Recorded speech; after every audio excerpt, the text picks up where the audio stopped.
Vamos al texto bíblico para esta noche. Apocalipsis capítulo 2, versículo 7. Dice así: el que tiene oídos, oiga lo que el Espíritu dice a las iglesias. El que venciere, al que venciere, le daré a comer del árbol de la vida, el cual está en medio del paraíso de Dios. Interesante, yo siempre digo que esta mañana estaba diciendo en las dos iglesias donde prediqué, que si no hubiera Biblia, si no hubiera palabra de Dios, no habría predicación. La predicación existe porque existe palabra de Dios. Lo primero que el predicador tiene que hacer cuando llega al púlpito es abrir la palabra de Dios, porque el mensaje brota de la palabra de Dios, porque el predicador nada más es que un expositor de la palabra de Dios. Cuando un predicador viene y habla y allá por la mitad del sermón se acuerda de la Biblia, él no está exponiendo la palabra de Dios, porque el predicador no llega para hablar sus ideas, sus pensamientos. El predicador tiene el deber de decir lo que Dios está diciendo, y lo que Dios dice está escrito en su palabra.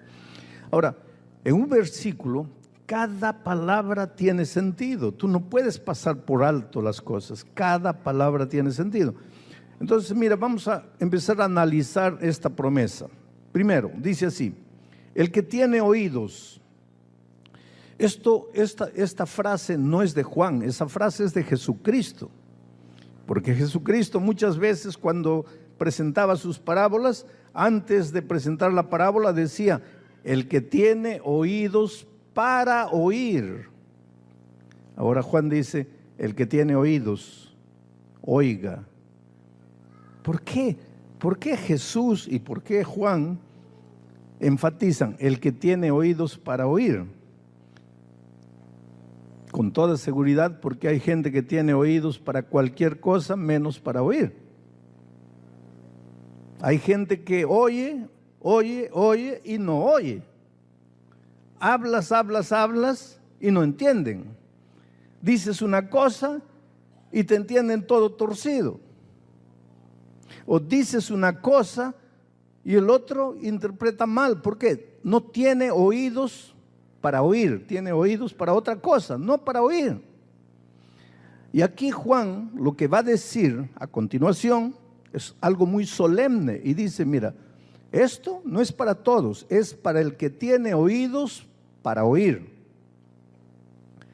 Y yo espero que todos esta noche tengamos oídos para oír.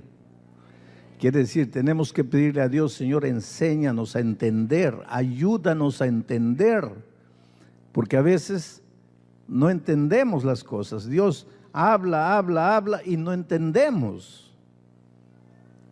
El que tiene oídos para oír, oiga. ¿Y qué es lo que tiene que oír? Al que venciere.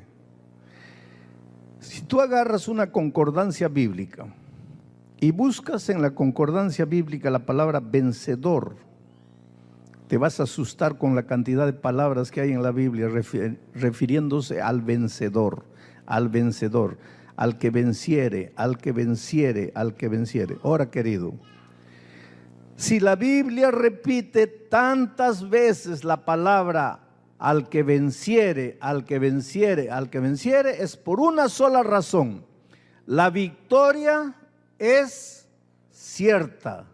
La victoria es segura. La victoria no es una utopía, no es una ilusión, no es una mentira, no es una frase humanista. La victoria es segura en Cristo. Por lo tanto, esta noche no hay nada que tú no puedas vencer si crees en la palabra del Señor Jesucristo.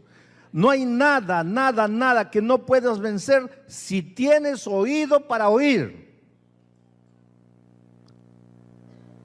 Estaré predicando por alguna coincidencia a una persona que está esclavizada de algún hábito, de algún vicio, de algún hábito pernicioso que nadie sabe. La esposa no sabe, el esposo no sabe, los hijos no saben, nadie sabe. Solo tú y Dios. Y te sientes mal.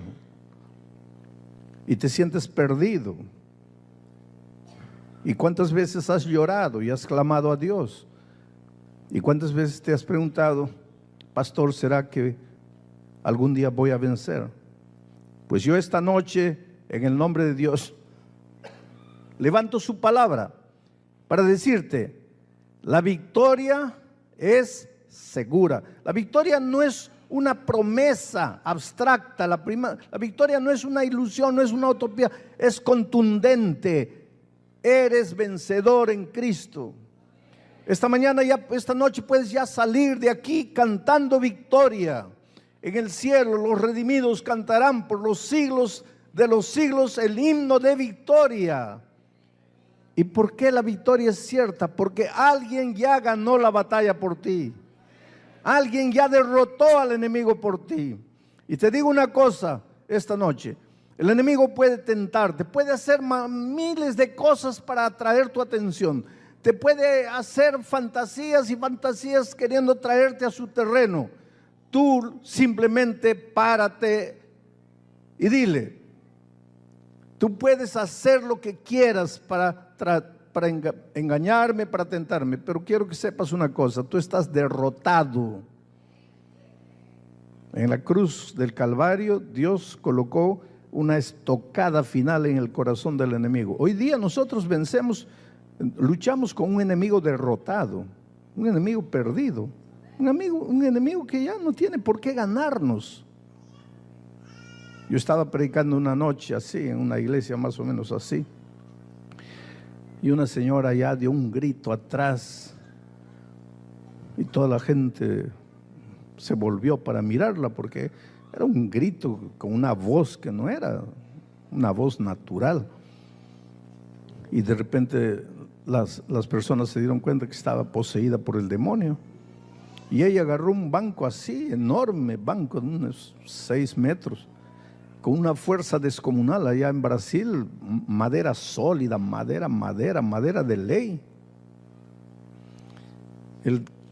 Ella levantó la manga así con una fuerza descomunal que no era fuerza de ella, porque ningún ser humano podría levantar una banca de esas.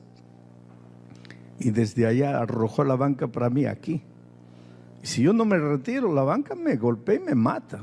Miren, la fuerza descomunal no era ella, era el demonio dentro de ella.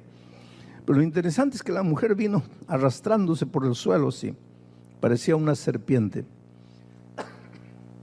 Sus ojos inyectados en sangre, le salía espuma por la boca y venía arrastrándose, y la gente se asustó, pues se levantó, y yo miraba a todos los lados, ¿dónde están mis diáconos? Mis diáconos estaban corriendo por ahí, pero la mujer venía así arrastrándose, y hablaba una cosa y decía así, yo no te hago nada y tú vives persiguiéndome, te voy a matar. ¿Sabes, querido?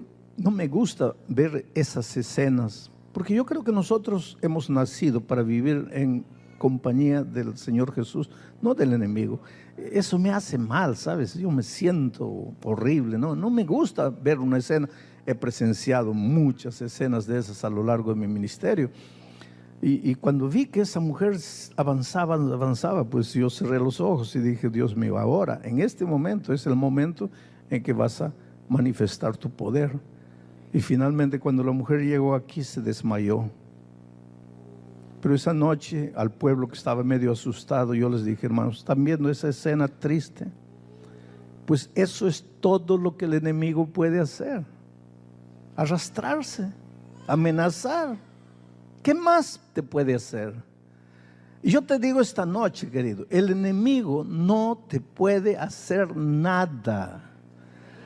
Y si te está amarrando, si te está esclavizando, ten presente que no hay nada en tu vida que no puedas vencer en el nombre del Señor Jesucristo.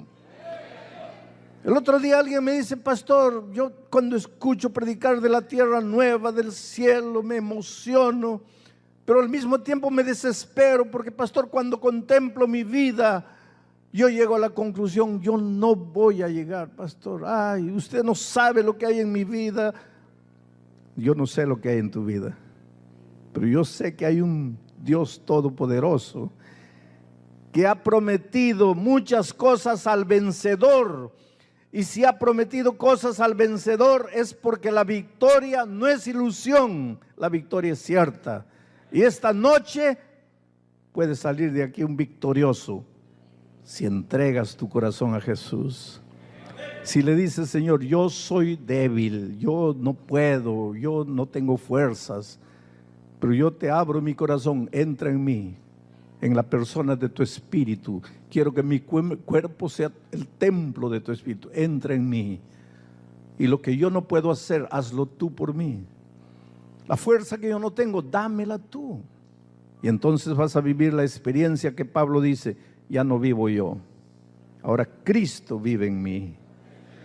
Y cuando tú sales por la calle, ya no eres tú el derrotado, aquel pobre hombre, pobre mujer que promete y no cumple. No. Ahora tú ya sales, Cristo vive en ti. Y Cristo no conoce derrota. Cristo es todopoderoso, vencedor de los siglos por los siglos. Ahora tú tienes que reclamar la victoria para ti en Cristo. Pero todo se resume a esa expresión, en Cristo. Estoy escribiendo la devoción matutina para el 2018 y el título de la lección va a ser En Cristo. Es incontable, son incontables los versículos de la Biblia que en Cristo, en Jesús, en Él, en Cristo. Todo el secreto está en Cristo. Mi pregunta es, ¿tú quieres la victoria? Porque tu hogar está destruido por causa de tu carácter y no puedes vencer tu carácter. Y tu carácter está destruyendo a tu esposa, a tus hijos. Y tú quieres cambiar de carácter, pero no puedes porque este carácter está ahí perturbándote la vida.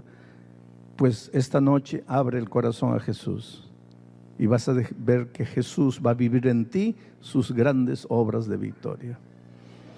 No hay nada que puedas hacer, que no puedas hacer si le entregas la vida a Jesús. El problema, ¿sabes cuál es el problema? Que tú quieres la victoria, tú quieres todas las maravillas, pero no entregas tu corazón a Jesús. Pastor, ¿y qué quiere decir entregar mi corazón a Jesús? Pues esta noche, cuando termine el mensaje, yo te voy a decir, ¿quieres abrirle el corazón a Jesús? ¿Quieres que Jesús entre en tu vida? Entonces levántate y ven aquí. Y en ese momento levántate y ven. No te quedes sentado, no te quedes con miedo, no vuelvas a la casa diciendo, ay, que tuve pena de ir adelante, ay, me dio miedo. ¿Miedo de qué? Jesucristo es todo en tu vida. ¿Tienes miedo de entregar el corazón a Jesús? ¿Por qué? Bueno, pero estoy empezando mi sermón recién, porque el texto dice así, al que venciere, le daré a comer del árbol de la vida, el cual está en medio del paraíso de Dios. El árbol de la vida. El árbol de la vida, queridos, estaba en el jardín del Edén. Adán y Eva comían del árbol de la vida y esa era garantía de vida eterna, porque el árbol de la vida, dice en Apocalipsis, vamos a leer ese texto más tarde, es para la sanidad de las naciones, para la vida eterna de los pueblos. Los que comen del árbol de la vida nunca morirán. Después de la entrada del pecado, ustedes saben que Adán y Eva tuvieron que salir del jardín del Edén. ¿Por qué? La propia Biblia explica. Dice, porque si se quedan, van a comer del árbol de la vida, porque está a la mano de ellos. Y si siguen comiendo el árbol de la vida, no van a morir. Pero ahora son pecadores. Iban a vivir eternamente, pecadores. Tú ya pensaste cómo sería la vida eterna con pecado. Tendrías que estar siempre despidiendo a tus seres queridos, siempre con cáncer, siempre con violencia, con injusticia, porque todo eso es consecuencia del pecado. Lo que nos anima hoy es saber que toda esta miseria del mundo va a acabar, que Cristo está volviendo y va a colocar un punto final al dolor, a la muerte, a la enfermedad, a la traición, al sufrimiento, a la desesperación. Jesús va a colocar un punto final en todo. Eso nos anima. Pero si el hombre hubiera tenido acceso después del pecado al árbol de la vida, no moriría y viviría eternamente sufriendo, eternamente vacío, eternamente desesperado. Eso no sería vida. Por eso Dios dijo no, para que no echen mano del árbol de la vida y sigan viviendo, van a salir del jardín del Edén. Porque te digo, después de la salida, después de la entrada del pecado, la muerte se ha transformado en una bendición para el ser humano. Por eso dice la palabra de Dios: bienaventurados los que de aquí para adelante mueren en Cristo Jesús. Morir no es problema. Morir en Cristo Jesús no es problema. Ahora, morir sin Cristo Jesús, eso es terrible. Por eso, entrégate a Jesús, acepta a Jesús. El otro día alguien dice: pastor, pero es que yo no fui adelante porque pastor, yo no quiero cambiar de religión. ¿Pero de qué religión te estoy hablando? Yo te estoy hablando de tu vida, yo te estoy hablando de tu hogar, de tu familia, de tus sueños. Y cuando te digo entrégate al Señor Jesucristo, te estoy diciendo entrégate a la vida, no te estoy diciendo cambia de religión.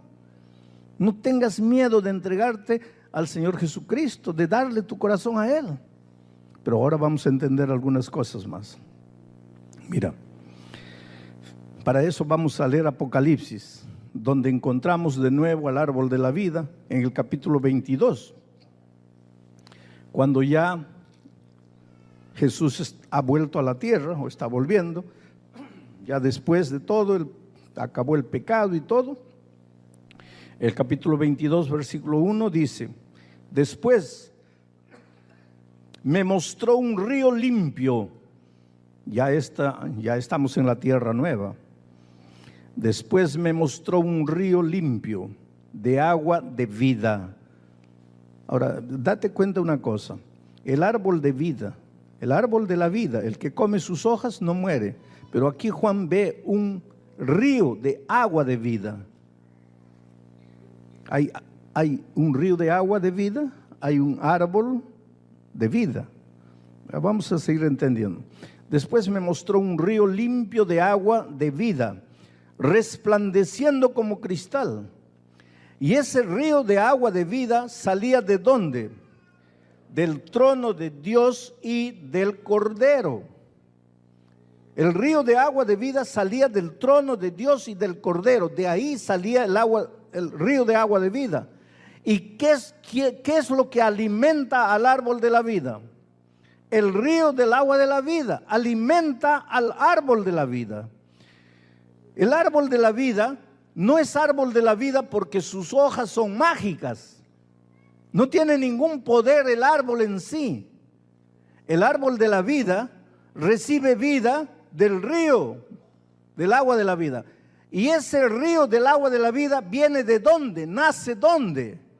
En el trono de Dios. En otras palabras, la vida no viene del árbol, la vida viene de Dios. La vida viene de Jesucristo. La vida viene del Cordero. Por eso, no te canses de predicar de Jesucristo. No te canses de enaltecer a Jesucristo. Él es la vida eterna. El árbol es un instrumento. El agua es un instrumento. Pero de donde viene la vida es del Cordero. No dijo Él: yo soy el camino, la verdad y la vida. Entonces, acepta a Jesucristo. Pero ¿qué pasa con nosotros los seres humanos? En lugar de pensar en Jesucristo, de entregar el corazón a Jesucristo, estamos más preocupados con el árbol de la vida. Cuando el árbol de la vida es un instrumento. Porque el árbol de la vida recibe la vida del agua de la vida. Y el agua de la vida nace del Cordero y de Dios el Padre. Viene del trono de Dios. El origen de todo está en Cristo. Los seres humanos somos muy fáciles de estar preocupados con detalles exteriores. Detalles exteriores, y nos olvidamos de la columna vertebral del evangelio que es Cristo. El otro día alguien me dice así: pastor, ¿por qué usted no predica el evangelio eterno? Pero querido, la sierva del Señor dice: el evangelio eterno es la justificación por la fe. El evangelio eterno es eterno porque viene desde la eternidad y va hasta la eternidad, y es el mismo evangelio. Por eso es eterno, no cambia. Se manifestó de manera visible en el jardín del Edén cuando el hombre pecó. ¿Y para qué? Para devolverle vida. ¿Y cómo se manifestó? Un cordero murió y su sangre se derramó. Ese cordero simbolizaba a Cristo, que un día derramaría su sangre en la cruz del Calvario. Y ese evangelio eterno pasó toda la historia de Israel, porque cuando los israelitas ofrecían un corderito todos los días, esos corderitos simbolizaban al Cordero de Dios que quita el pecado del mundo. Después Jesucristo en persona, el Cordero de Dios, vino y murió en la cruz. El evangelio eterno tiene como centro de su mensaje y de su predicación a Cristo Jesús. Por eso ese evangelio. Cuando tú te sales de la columna vertebral y te pierdes en los detalles exteriores, estás olvidando lo que es el verdadero evangelio eterno. ¿Qué cosa es evangelio? Buenas nuevas. ¿Qué buenas nuevas? Es simple. Tú estás perdido. Tú no tienes fuerzas. Tú puedes intentarlo, pero nunca lo vas a lograr. Tú eres hombre, tú eres pecador. Tu justicia es como trapo de inmundicia. Pero pastor, esa no es una buena noticia. Claro que no. Pero el evangelio no se queda ahí. El evangelio viene y te dice: tú no puedes, pero Dios sí puede. Entonces, tercera noticia: ya que tú no puedes y Dios sí puede, entonces entrégate a Jesús. Ven a Jesús, ríndete a Jesús. Y yo te digo una cosa esta noche, querido: si tu hogar está destruido, si cuando llega la noche tú no puedes dormir, te revuelcas en la cama y te sientes perdido, si tienes problemas con tus hijos porque tus hijos han crecido y se han metido a las drogas, a la delincuencia, y tú no sabes qué hacer como padre, como madre para ayudarlos, si estás sin empleo, estás sin documentos, si estás atollado en deudas y para remate te enfermas y no tienes seguro de salud y los remedios son caros y no tienes dinero y ves a tu hijo sufriendo, enfermo, y no sabes cómo ayudarlo, yo tengo una buena noticia: ven a Jesús, entrégale tu vida a Jesús. Pastor, ¿ahí va a cambiar todo? Tal vez sí, tal vez no, pero con toda seguridad va a cambiar tu corazón. Ya no vas a vivir desesperado pensando se acabó la vida. No, no, la esperanza va a nacer en tu corazón, y con esa esperanza vas a ser capaz de enfrentar las luchas de la vida y vas a vencer. Por eso Apocalipsis dice: al que venciere. Porque vencedores son los que confiaron en Cristo. Vencedores son los que se entregaron a Jesús. Vencedores son los que se rindieron a Jesucristo. El árbol de la vida no es un árbol, es un instrumento. El verdadero árbol de la vida, la verdadera vida, viene de Jesús, del trono de Dios.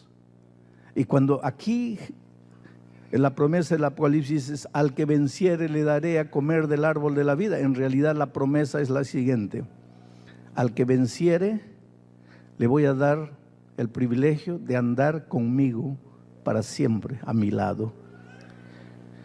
Por eso Juan en mismo Apocalipsis ve que en el cielo ve al Cordero de Dios y todos los redimidos siguiendo al Cordero. Y dice que lo siguen de día y de noche.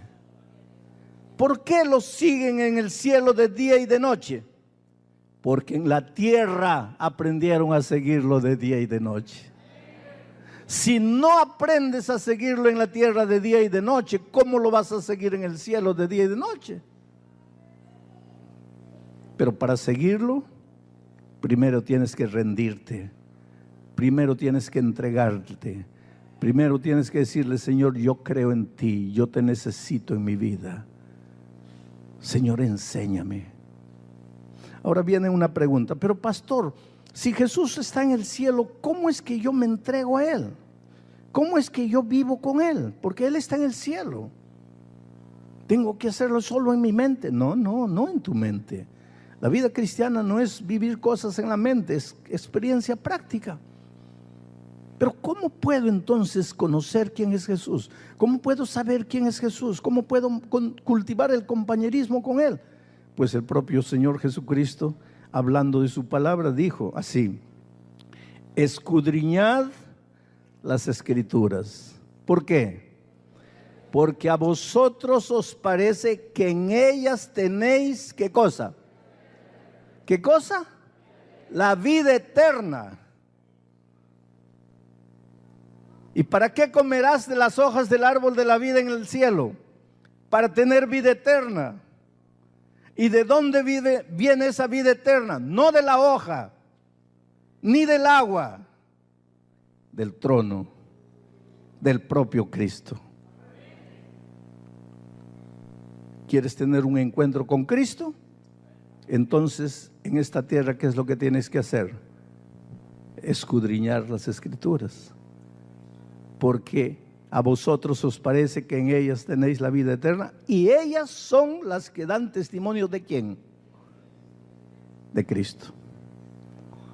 Todo es simple en la vida cristiana. Toma la palabra de Dios, estúdiala. Vuelvo a repetir, yo encuentro gente que me dice: sí, pero pastor, es que yo no quiero estudiar la Biblia porque no quiero cambiar de religión. No tienes que cambiar de religión. La Biblia no es para cambiar de religión. Ah, no, pastor, no. Es para cambiar de vida, cambiar de vida. Y cuando cambias de vida, lógicamente que hay muchas cosas que cambian en tu vida, hasta la religión puede cambiar, pero tu propósito no es el cambio de religión, es el cambio de vida. Yo encuentro gente desesperada, gente que quiere suicidarse, gente que no sabe qué hacer, gente perdida, gente destruida.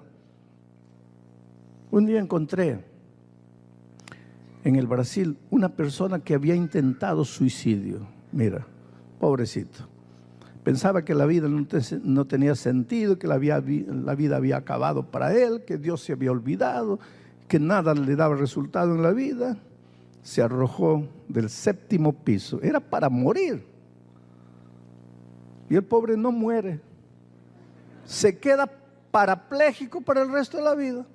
Es decir, ahora él desesperado dice: ahora ni matarme más puedo, porque ya no puede moverse. Es decir, ni el intento de morir le resultó, nada le resultaba a él.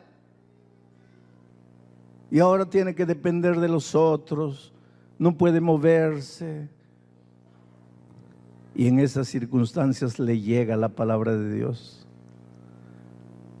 Y en esas circunstancias acepta al Señor Jesucristo como su Salvador. Un hombre orgulloso, un hombre incrédulo, un hombre que nunca quiso escuchar la palabra de Dios, ahora en el dolor, en la incapacidad, no le resta otro camino sino entregarle el corazón al Señor Jesús. ¿Y qué pasó cuando entregó el corazón a Jesús? ¿Salió andando como un niño? No. Continúa parapléjico.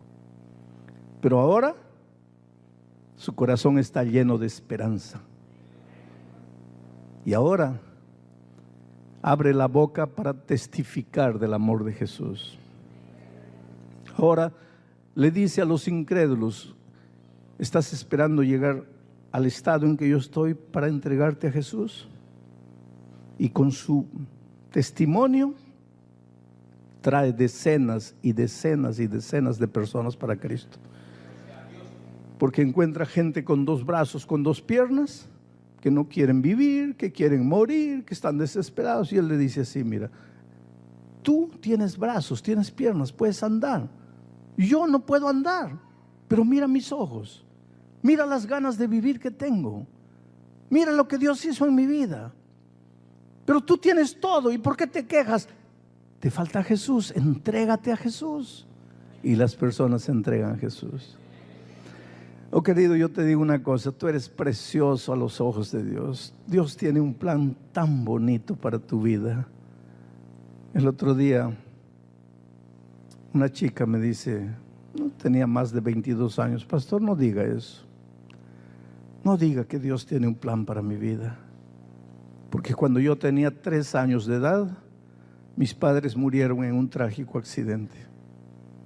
Entonces mi abuela me crió. Cuando yo tenía 9 años de edad, mi abuela murió y me quedé sola en la vida. Una vecina de mi abuela agarró la casa de mi abuela y en compensación me crió. Pero cuando yo tenía 12 años de edad, una noche, el esposo de esa vecina entró a mi cuarto y me violó. Y tuve que huir. 12 años de edad. ¿A dónde iba a ir? ¿Qué iba a hacer en la vida? Me violaron otra vez en la calle. Me volvieron a violar. Me violaron un montón de veces. La vida perdió sentido para mí. Hoy día, pastor, míreme, tengo 22 años. Parecía una señora de 50 años. Me dice, míreme, yo soy una mujer que vende su cuerpo por unos centavos en la calle. Usted sabe lo que significa estar con un hombre, con otro hombre, con otro hombre. Hay que tener estómago, pastor. Y para eso aprendí a beber, porque es la única manera de anestesiarme para poder hacer lo que hago. Aprendí a usar drogas. Míreme, pastor, yo tengo 22 años. Esto es lo que resta de mí. Usted viene esta noche y me dice, Dios tiene un plan lindo para tu vida. ¿Qué plan tiene Dios para mí? Querido, yo no sé, sabes que a veces la vida es injusta. No Dios, la vida es injusta. Las circunstancias de este mundo de pecado son injustos. Tal vez tu caso no sea como el caso de esta muchacha, pero la vida te ha golpeado. A veces la vida te ha golpeado tanto que tú dices, ¿por qué tengo que entregarme a Jesús? ¿Qué es lo que hizo por mí? Pero yo te digo una cosa, entrégate a Jesús. Aunque no tengas capacidad de entender lo que ha pasado en tu vida, ve a Jesús. Tráele tu vida como estás. Pastor, es que usted no conoce mi historia. Jesús no me va a recibir. Claro que te va a recibir. Él te ama. Tú eres lo más precioso que Dios tiene. Él te llama, te llama. Deja que Él cure tus heridas. Deja que Él te rehaga. Deja que Él te dé un nuevo día, una nueva página en blanco. Por eso esta noche voy a hacer una invitación. Esta invitación no es para los miembros bautizados de la iglesia, porque un día ustedes ya se levantaron, ya fueron adelante, ya le entregaron la vida a Jesucristo. Esta invitación es para ti, querido, querida. Yo no sé quién eres, pero que estás empezando a estudiar la Biblia, estás empezando a conocer el Evangelio. Esta noche has venido aquí aceptando la invitación de un amigo, pero has venido. Pero esta noche has entendido que necesitas de Jesucristo en tu vida. Necesitas rendirte a Él. Necesitas abrirle tu corazón. Necesitas seguir escudriñando las Escrituras, porque de ahí viene la vida eterna. Y quieres decirle, Señor, te entrego mi corazón. ¿Sabes? Si quieres hacer eso, voy a pedir que tú te levantes y vengas aquí adelante. Aquí adelante, llenes todo este espacio, porque quiero esta noche hacer una oración especial para que Dios, la mano poderosa de Dios, toque tu vida.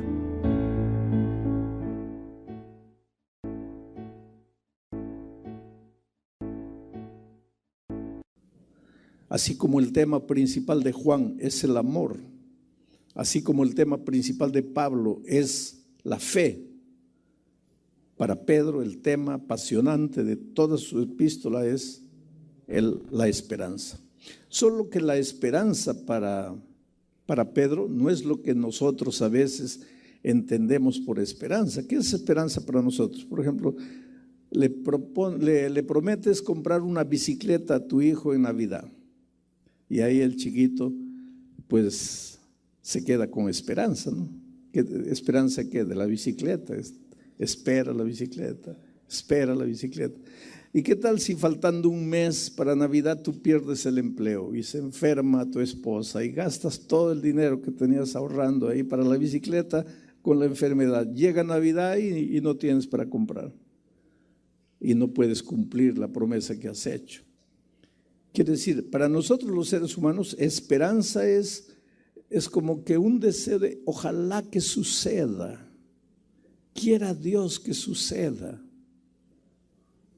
Pero para Pedro esperanza no es eso. En la Biblia la esperanza no es el deseo de que suceda. En la Biblia esperanza es la certidumbre de que va a suceder. ¿Pero por qué? Ahora vamos a ver por qué.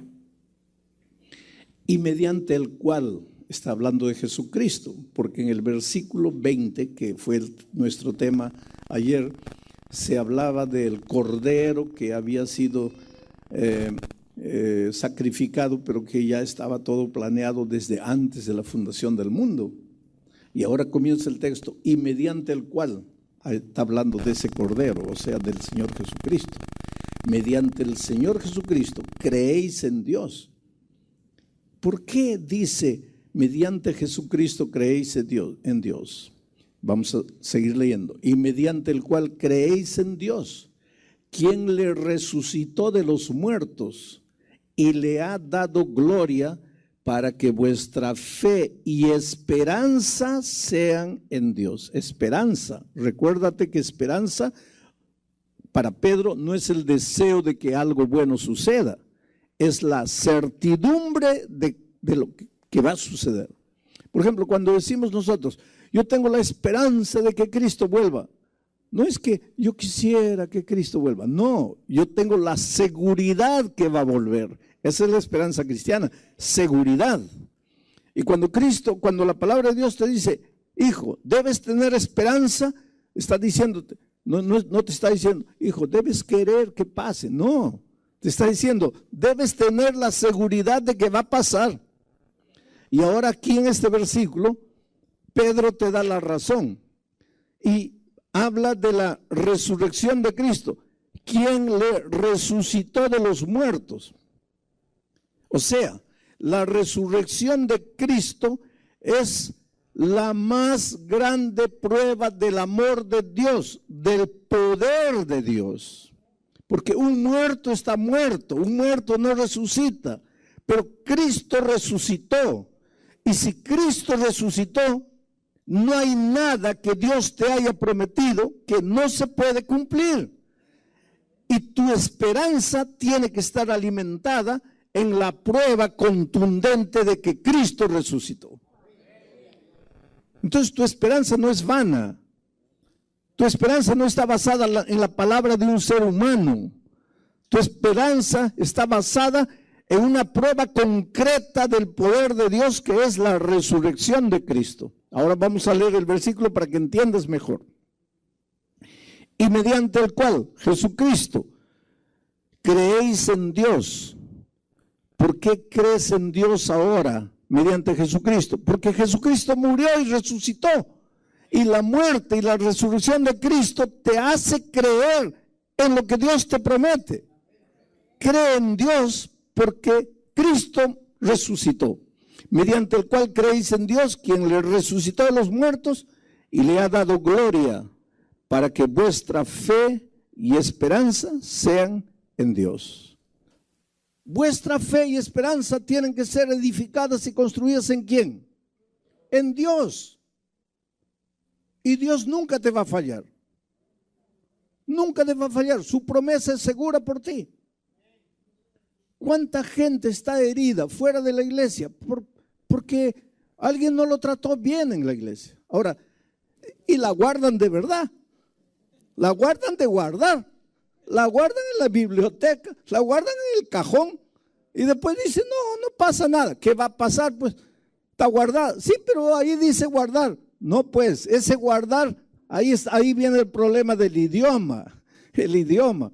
Porque para nosotros en español guardar es guardar en algún lugar, pero en el idioma en que fue escrito la Biblia, en los idiomas, en ambos idiomas, el hebreo y el griego, el guardar, aquí tenemos en el Nuevo Testamento, el obedecer a la palabra, el guardar la palabra, es más en el sentido de estudiar la palabra, de escudriñar la palabra.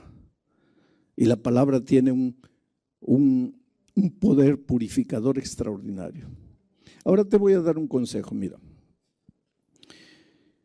El otro día una viejita me decía, pero pastor, yo leo la Biblia, no entiendo nada, pastor. Sigue leyendo. ¿Pero para qué si no entiendo nada? Sigue leyendo. Y te voy a contar una historia. Una viejita iba a la iglesia, era la única adventista en su casa. Los hijos no eran adventistas, los nietos, unos burlones de primera, se burlaban de la pobre viejita. Pero la llevaban todos los días, los sábados a la iglesia, la dejaban en la iglesia, a mediodía la recogían, venían a la casa para el almuerzo. Y los nietos burlones, especialmente uno de ellos, lo primero que le preguntaba, y abuela, ¿qué aprendiste? ¿Puedes contarnos algo de lo que has escuchado? Y la viejita no se acordaba de nada, porque hay gente que estudia la palabra y 10 minutos después no se acuerda de nada. Hay gente que escucha un sermón y 10 minutos después no se acuerda de nada. Entonces la viejita le decía, pues hijito, no me acuerdo. Y el nieto burlón le decía, ¿y entonces para qué vas, abuela? Pierdes tiempo yendo. Y siempre, todos los sábados, a ver, abuela, cuenta qué has aprendido. No me acuerdo. ¿Y para qué vas, abuela? Nos das trabajo llevándote, trayendo y no aprendes nada. Y un día la viejita, iluminada por el Espíritu de Dios, claro, porque la palabra de Dios dice que cuando un burlón viene a burlarse de tu fe, el Espíritu colocará palabras en tu boca. Y el otro día yo estaba en una entrevista de televisión y la entrevistadora, medio atea, medio comunista, me hace una pregunta y no sé de dónde Dios me dio la respuesta. Y fue interesante que ella se quedó sin palabras, mirando para aquí, mirando para allá, y todos se dieron cuenta, cortaron inmediatamente el momento que estábamos entrevistando, porque Dios coloca palabras, y a esta viejita Dios le colocó la palabra. Y ellos, uno de los trabajos que hacían era que fabricaban carbón, entonces tenían canastas con las que cargaban el carbón, canastas llenas de hollín. Y la viejita le dijo, mira hijito, hazme un favor. ¿Qué cosa, abuela? Anda al riacho ahí abajito a unos 50 metros y tráeme agua en esta canasta. Y el nieto la miró, traer agua en una canasta. Pero el papá lo miró al muchacho y le dijo, ya ve. Y todos pensaban que la viejita ya se estaba volviendo, ya estaba con Alzheimer, ya. Primero, va a la iglesia, vuelve, no se acuerda de nada. Ahora le pide al nieto que le traiga agua en una canasta. Pues él está loquita ya no sabe lo que pide. Pero el muchacho fue, llenó la canasta de agua y cuando volvió, pues ya llegó sin agua, porque en una canasta todo el agua se cayó en el camino. Llegó, ahí está. Hijito, pero no hay agua. Sí, pues abuela, pero es una canasta, ¿cómo va a traer agua? Entonces ve otra vez. Y el papá lo miró, el muchacho se fue. Volvió, canasta vacía. La tercera vez la viejita le dice, una vez más, hijo. ¿Pero para qué, abuela? No tiene sentido. Por favor, hijo. Y el papá lo miró, el muchacho fue y trajo. Y volvió con la canasta vacía. Y entonces la viejita le dice, una cuarta vez. Ahí el muchacho dice, no, ya no te obedezco. 3 veces he ido. 3 veces he vuelto y 3 veces la canasta llega vacía. Y la viejita le dice, sí, hijo, 3 veces has ido, 3 veces has vuelto, la canasta llega vacía. Pero mira la canasta, estaba como esas otras, llenas de hollín. Ahora mira la canasta, está limpiecita. No ha traído nada de agua, pero está limpia. Yo soy como la canasta. Yo voy a la iglesia, escucho, pero no me acuerdo nada. Pero por lo menos la palabra de Dios me purifica. Ahora, yo quiero darte un consejo. Cuando tú lees la Biblia y no la entiendes, porque muchos de ustedes están mirando este texto y dicen, pero ¿cómo que el pastor Bullón saca tanto mensaje de ahí? Yo ya he leído y no le encuentro nada. No te preocupes, tú sigue leyendo. ¿Pero para qué? Si no entiendo, sigue leyendo. Recuérdate de la canasta. No traes nada, no guardas nada, no entiendes nada, pero por lo menos te está purificando. Porque la palabra tiene poder purificador. Pero hay una cosa. No trates de leer un capítulo entero. Lee 2, 3 versículos.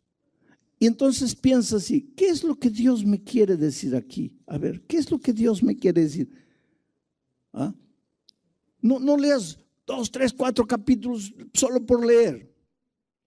Trata de entender qué es lo que Dios... Lee el versículo, trata de aplicar cómo este versículo responde a tu problema, al problema que estás viviendo en este momento. Porque tal vez el mismo versículo le dice una cosa a ella, le dice otra cosa a él, le dice otra cosa a él, de acuerdo al momento que están viviendo cada uno. Pero trata de masticar la palabra. ¿Sabes por qué? Porque la palabra es el pan que nosotros tenemos, el pan de Dios, el pan espiritual. Tenemos que alimentarnos. Si queremos tener salud espiritual, tenemos que alimentarnos de la palabra. Pero hay que saber alimentarse. Porque los médicos, por ejemplo, hablando de la comida, dicen que nosotros tenemos que masticar 34 veces cada bocado de comida que llevamos a la boca, ¿no? Colocas la comida, 34 masticadas. 1, 2, 3. Yo no sé quién de ustedes mastica 34 veces cada bocado de comida. Yo por lo menos no tengo tanta paciencia así. Pero ¿por qué hay que masticar tanto? Esto es interesante. Porque tiene saliva. Sí, pastor. ¿Y para qué crees que tiene saliva? A ver, ¿para qué crees que Dios te ha dado saliva? ¿Para escupir a tu hermano? No. Dios te ha dado saliva y esa saliva tiene un propósito.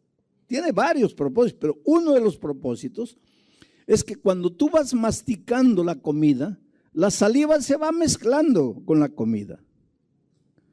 Y cuando baja el bolo alimenticio a tu estómago, la comida mezclada con saliva, eso te ayuda en el proceso digestivo. Quiere decir, los que mastican bien tienen un sistema digestivo bien organizado. Y eso significa buena salud. Igualito es con la palabra de Dios. Hay algunos que dicen así, me he propuesto leer la Biblia 5 veces este año. Ay, no entienden nada solo por leer. No, querido, ¿cuál es el mérito de decir he leído la Biblia 5 veces? Lo mejor es, ¿has entendido la palabra? Entonces, coloca un bocado, un versículo y mastica. ¿Qué te estoy diciendo? Lee un versículo y haz lo que estoy haciendo. Medita, piensa, ¿qué te está diciendo a Dios aquí? Porque tú hablas con Dios a través de la oración, pero Dios habla contigo a través de su palabra. Entonces tienes que tratar de encontrar la respuesta para Dios aquí, de Dios para ti aquí. Si estás sin empleo y mañana tal vez vas a tener que presentarte para una entrevista, lee la palabra, lee un versículo y trata de ver qué es lo que Dios te está diciendo en ese versículo para la aplicación de mañana. Si un muchacho se te declaró y tú no sabes si aceptarlo o no aceptarlo, y lee la palabra y deja que Dios te hable al corazón. Quiere decir, déjate guiar por la palabra. En mi corazón he guardado tus dichos para no pecar contra ti. Ahí está la palabra. Ahora vamos al texto de nuevo. Y mediante el cual Jesucristo creéis en Dios. ¿Y por qué creéis en Dios? Por el poder de Jesucristo. ¿Y por qué poder? Porque murió y resucitó. Y si murió y resucitó, no hay más grande prueba de poder que la resurrección. Entonces tu esperanza ya no es el deseo de que algo suceda, es la certidumbre de que va a suceder. Porque quien te está dando eso, el fundamento de tu esperanza, es un Cristo que murió y resucitó. Habiendo tú ahora purificado tu alma, tu corazón, tu mente, por la obediencia, por el escudriñar de la palabra, por el investigar, por el leer la palabra, mediante el Espíritu. Ahora venimos a una parte interesante. Mediante el Espíritu. Ahora el Espíritu va a transformar tu vida. ¿Pero de qué manera? Mediante el Espíritu. ¿Para qué? Para que ya no toques batería. No, ¿para qué? Para que ya no comas carne. No. ¿Para qué? Para que ya no uses anillo. ¿Para qué? Para que ya no celebres Navidad. Hay muchos que les gustaría que dijera eso. Y andan predicando eso que no está escrito en la palabra. Por eso yo quiero predicarles la palabra. No lo que yo creo, no lo que yo imagino. La palabra. ¿Y cuál es la prueba? ¿Qué es lo que el Espíritu va a hacer en tu vida? Dice, mediante el Espíritu, para el amor fraternal. ¿Dice para el amor fraternal? Les voy a enseñar a leer la palabra. ¿Qué dice? Para el amor fraternal, punto. Entonces, ¿qué dice? Pues porque hay amor fraternal y hay amor fraternal fingido. ¿Cuál es el amor fraternal fingido? Te encuentras con una persona, un hermano que ha venido hace tiempo, no lo veías, y le dices, oh, qué bonito estás. Y cuando sigue caminando le dice al otro, ¿estás viendo cómo estaba gorda, fea? Qué bonito estás. Amor fraternal fingido. Ahora dime, ¿no se ve eso en la iglesia todos los días? Pues la prueba de que has recibido el Espíritu a través de la palabra es que ahora vas a tener un amor fraternal auténtico.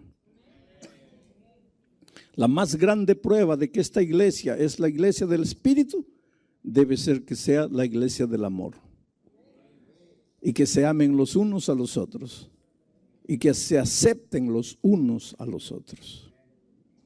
Oh, hermanos, yo quisiera que todo el mundo fuera como yo quiero que sea, pero tengo que reconocer que tengo que aceptar al mundo como cada persona es, porque Dios tiene un jardín. Dios es un floricultor maravilloso.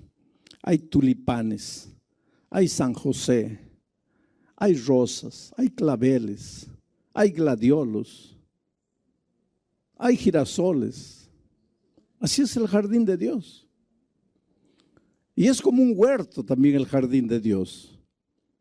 Hay lechugas. ¿En cuánto tiempo la lechuga produce fruto? ¿Cuánto? 3 meses. Yo nunca fui agricultor, ya sé más que ustedes. En 3 meses ya puedes cosechar la lechuga. 3 meses. Y el plátano, ¿en cuánto tiempo? Desde que lo plantas hasta lo cosechas, ¿en cuánto tiempo? Año y medio. Y la naranja, 3 años. Pero tú sabes que hay un fruto que lleva 40 años para producir, y es la palmera. La palmera solo produce su primer fruto a los 40 años. Ahora tú sabes que en la iglesia de Dios, que es un pomar, que es un huerto, hay hermanos lechuga, que a los 3 meses de aceptar a Cristo ya están produciendo. Y hay hermanos plátano, que llevan 1 año para producir. Y hay hermanos naranja, que llevan 4 años. Y hay unos hermanos palmera, que llevan 40 años. Pero Dios los ama a todos. Dios los ama a todos. Y el Espíritu quiere transformar. Pero la primera transformación que el Espíritu hace en la vida de un cristiano es darle amor fraternal no fingido. ¿Para qué? Para que unos a los otros se amen entrañablemente, de corazón puro. ¿Por qué van a amarse ahora de corazón puro? Porque han sido purificados. ¿Dónde? ¿Cómo? ¿Con quién? Por la palabra. Por la palabra. Ahora tienen el corazón puro. Y ahora han sido renacidos.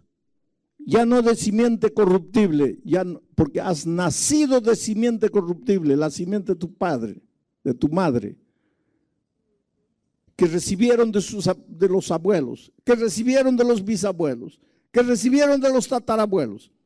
Pero cuando tú aceptas a Jesucristo y te bautizas, ahí renaces, pero ya renaces no más de simiente corruptible, sino de la simiente incorruptible, por la palabra de Dios que vive y permanece para siempre. Oh querido, Dios te ama, tú eres precioso para Dios. ¿Cómo Dios te ama? No tengas miedo de entregarte a Jesús. No esperes perfección absoluta mañana, entrégate a Jesús, porque hay mucha gente que dice, ay pastor, ¿cómo me entrego? Si yo todavía hago esto, yo todavía hago aquello. ¿Te acuerdas del hijo pródigo? El hijo pródigo se fue. Cuando tú estás lejos de Dios, pierdes todo. No solo pierdes el dinero, el empleo. A veces pierdes la dignidad, pierdes el respeto propio, pierdes los valores. Así fue con el hijo pródigo. Pero se dio cuenta de algo que tú también tienes que darte cuenta.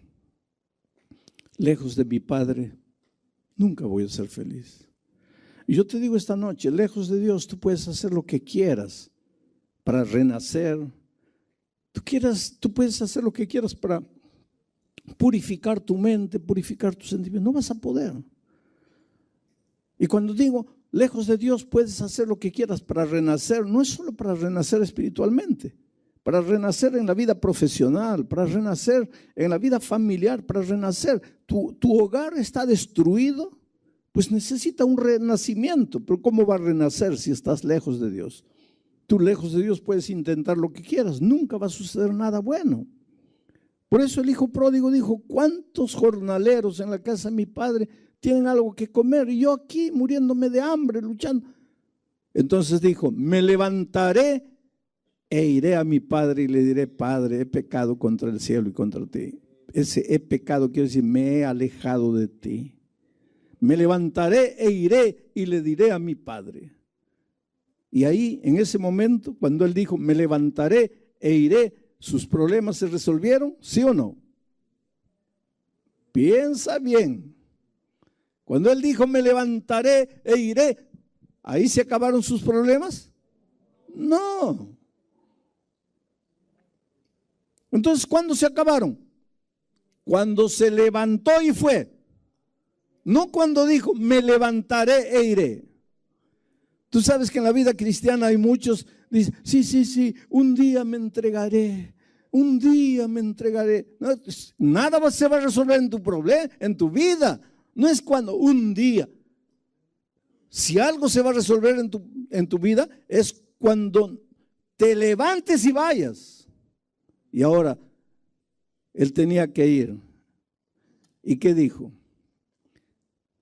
Voy a ir a mi padre, pero no puedo ir así, estoy todo sucio, porque él estaba inmundo. Recuérdate que él trabajaba en el chiquero de los puercos, y el excremento de los puercos estaba pegado a su ropa, olía a puerco.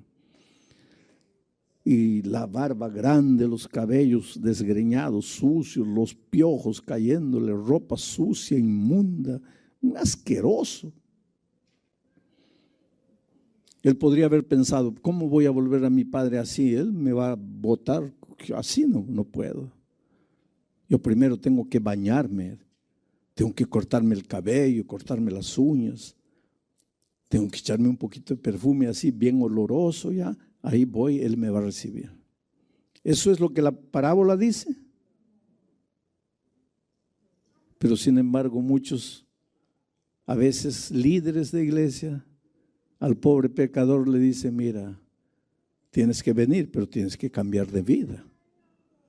Tienes que salir, tienes que dejar esas cosas, tienes que quitarte eso, no tienes que usar esto. Querido, deja que las personas vengan como están. Deja que vengan como el hijo pródigo. ¿Cómo vino el hijo pródigo? Así como estaba, oliendo a puerco, sucio, inmundo, los piojos cayéndoles, un asco.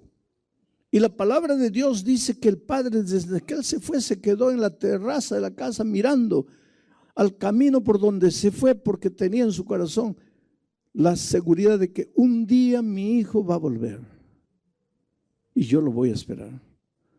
Y de repente lo vio a la distancia. Y la palabra de Dios dice que él salió corriendo al encuentro de su hijo. Y cuando llegó cerca y sintió ese olor feo de puerco, los piojos y todo, llegó ahí, quiso abrazarlo. ¿Y qué dijo el padre? ¡Ay, qué asco! No lo puedo abrazar así. Y llamó a los obreros y les dijo: laven, bañen a mi hijo, cambien de ropa, porque así no lo puedo abrazar. ¿Eso es lo que Dios dijo? No. Lo abrazó. Ahora hay una cosa interesante que ustedes no saben. Vino el padre y lo cubrió con su túnica, lo abrazó. ¿Saben por qué lo abrazó? Porque eso refleja la cultura de aquellos días. En aquellos días, en el pueblo donde se contó esta historia, el peor delito que un hombre podía cometer es pedirle la herencia al papá cuando estaba vivo. Y la pena para el que le pidiera la herencia al papá cuando estaba vivo era la muerte por apedreamiento. Por lo tanto, cuando la sociedad, el pueblo, notase que el hijo pródigo, que le había pedido al papá la herencia cuando estaba vivo y había malgastado, cuando estuviera volviendo, el pueblo lo iba a matar a pedradas, lo iba a apedrear. Por eso el padre salió corriendo y lo abrazó, como diciendo: si tienen que matar, mátenme a mí, pero no maten a mi hijo. ¿Y sabes cuál es el mensaje? Que Dios te ama y que Dios te recibe como estás y como eres. No le hagas promesas. Yo estaba predicando en una ciudad del interior de Minas Gerais, allá en Brasil. Cuando yo estaba sentado aquí en la primera fila esperando ya el momento de predicar, cuando sentí que afuera habían gritos horribles, palabras feas. Una mujer hablaba en voz alta y le pregunté a alguien: ¿qué pasa allá atrás? Y me dijeron: no, es que una señora quería entrar y el diácono no la dejó.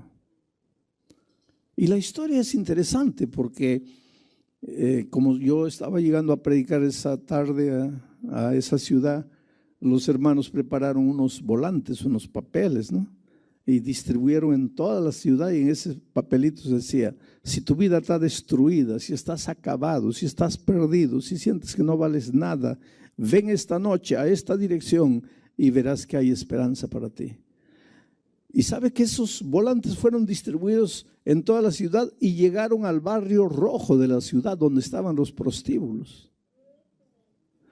Y ese volante llegó a las manos de una de esas mujeres. Y cuando ella leyó: si tu vida está perdida, si estás acabada, si sientes que ya no puedes nada, que no sirves para nada, ven a esta dirección y verás que hay esperanza. Su rostro se iluminó. Ella se sentía perdida, acabada, destruida. Dijo: yo voy, pero ya no había tiempo, porque la reunión era a las 7:30 de la noche. Cuando ella recibió era 6:30.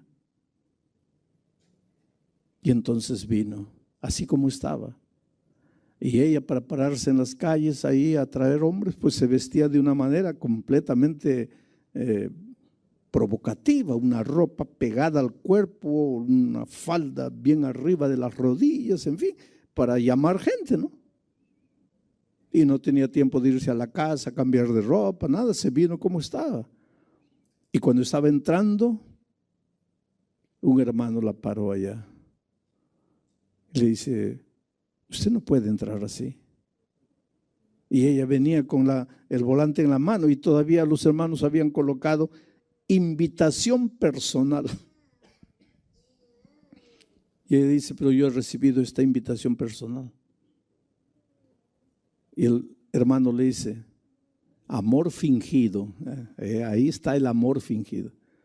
Con un amor fingido. Sí, querida, pero eres bienvenida, pero no vestida de esa manera así. ¿Pero por qué no puedo entrar? Porque todos los hermanos te van a mirar. Pero es que yo no tengo tiempo para ir a mi casa. Yo vivo lejos, en la periferia de la ciudad. Yo he recibido esta invitación. Yo soy esta persona. Yo necesito esperanza. Y el otro con amor fingido. Sí, pero esta es la casa de Dios. A la casa de Dios tienes que entrar con respeto. No, yo voy a entrar. No vas a entrar. Voy a entrar. No vas a entrar.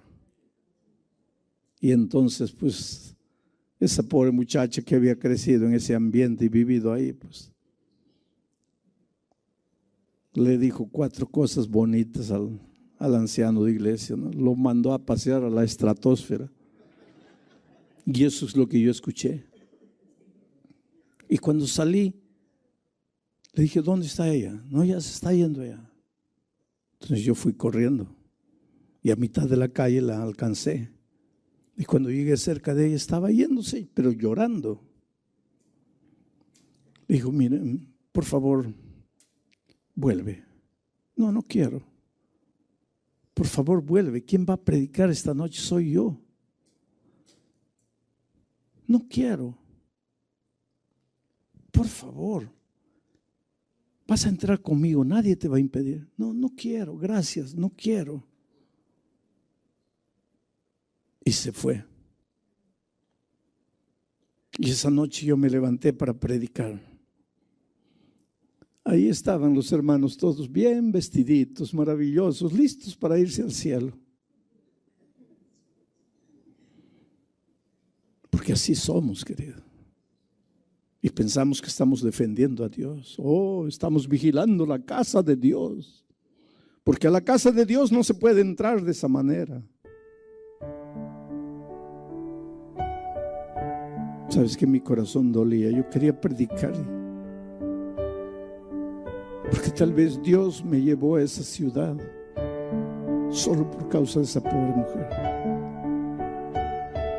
Y no la dejaron entrar a la casa de Dios. Por eso es que Pedro dice que cuando aceptas la palabra te purifica. Y entonces ya tu amor es auténtico. Porque has renacido en Cristo. Y esta noche yo te voy a hacer una invitación para que aceptes a Jesucristo como tu Salvador, para que le digas a Jesús que quieres seguir estudiando la palabra, que quieres conocer más el Evangelio. Esta invitación no es para todos los miembros de la iglesia bautizados. Ustedes un día ya se levantaron, ya fueron adelante. Esta invitación es para ti, que estás conociendo a Jesús, estás conociendo la palabra, quieres conocer más, estudiar más la Biblia. Y esta noche quieres decirle, Señor Jesús, gracias porque me aceptas como soy. Pero no me aceptas como soy para continuar siendo como soy. Me aceptas, pero para transformarme. Y yo quiero ser transformado, Señor.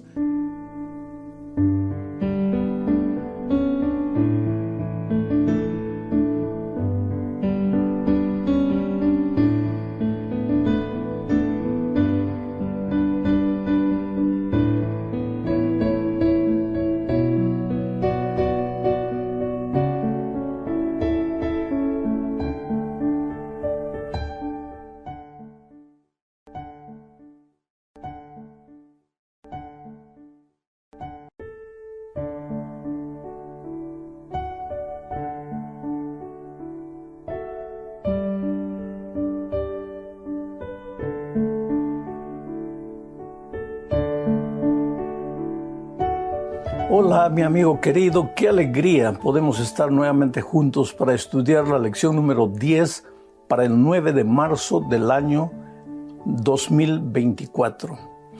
Si te das cuenta, ya está terminando el trimestre. Y quiero decirte que a partir del próximo trimestre, antes de presentar el comentario, voy a usar unos 4 o 5 minutos para responder una pregunta. Llegan a la página muchas preguntas, gente que tiene inquietudes en el área familiar, en el área profesional, personal, existencial, en el área de la vida cristiana, luchas, dificultades, y algunos tienen inquietudes teológicas, de doctrina. Bueno, yo no tengo tiempo, no tengo oportunidad de poder responder todas las preguntas, pero quiero separar en cada comentario, a partir del próximo trimestre, unos 4 o 5 minutos, para responder una pregunta por semana. Así que si tienes alguna inquietud, envía tu pregunta a la página. Yo voy a seleccionar una, solamente una, la más general, la que puedes beneficiar a la mayoría de las personas. Te agradezco por eso desde ahora. Nuevamente te agradezco por la fe, la confianza que tú tienes de enviar tus pedidos de oración. Muchísimas gracias a los que mandan saludos, siempre me desean una feliz semana. Quiero que tú sepas que eres importante en medio de la multitud. Yo no sé quién eres, yo no sé dónde estás. Escriben de tantos países, de tantos lugares, pero tú eres importante a los ojos de Dios. Y yo siempre menciono el hecho de que has registrado un pedido en la página, en mis oraciones a Dios para que Él extienda su mano y te bendiga. Vamos a la lección de esta semana, bajo el título de Lecciones del pasado. Y el propósito de la lección es enseñarnos que hay algunos salmos en la Biblia que son salmos históricos. Presentan la historia de Israel, la historia de cómo Dios en el pasado cuidó de su pueblo, protegió a su pueblo. Cuando no tenían agua, les dio agua. Cuando no tenían pan, les envió maná. Dios siempre protegiendo al pueblo, y el pueblo siempre rebelde, terco, desobediente, andando en sus caminos, haciendo su voluntad. Y ni por eso Dios los abandonó, Dios se olvidó de ellos. Eso es lo maravilloso del amor de Dios. ¿Quién soy yo? ¿Quién eres tú? No somos nada en la vida, un pequeño grano de arena en la inmensidad de la playa. Somos eso. Entonces, cuando fallamos, cuando caemos, Dios podría decir, bueno, ¿qué me voy a preocupar tanto? Ya cayó, ya pues que se pierda. Tengo tantos millones y millones de personas para cuidar que no voy a preocuparme por esta persona. Pero Dios no hace eso. Tú para Dios eres como si fueses la única persona que existiera en este mundo. Dios te ama, se preocupa por ti, conoce tu nombre, tu dirección, la casa donde vives, las luchas que tú enfrentas. Y en este salmo vamos a aprender una lección básica, cómo mirar al pasado y sacar lecciones del pasado para evitar cometer los mismos errores que cometimos en el pasado. El primer subtítulo de esta semana es Fidelidad de Dios a su pueblo infiel. Vamos a estudiar en realidad el Salmo 78. El Salmo 78 tiene 72 versículos. Es un salmo histórico, pero es un salmo histórico y didáctico. Inclusive al comienzo del salmo, si tú abres la Biblia vas a leer ahí, dice Masquil de Asaf. ¿Quién fue Asaf? Asaf es el autor del Salmo 73, un sacerdote, músico.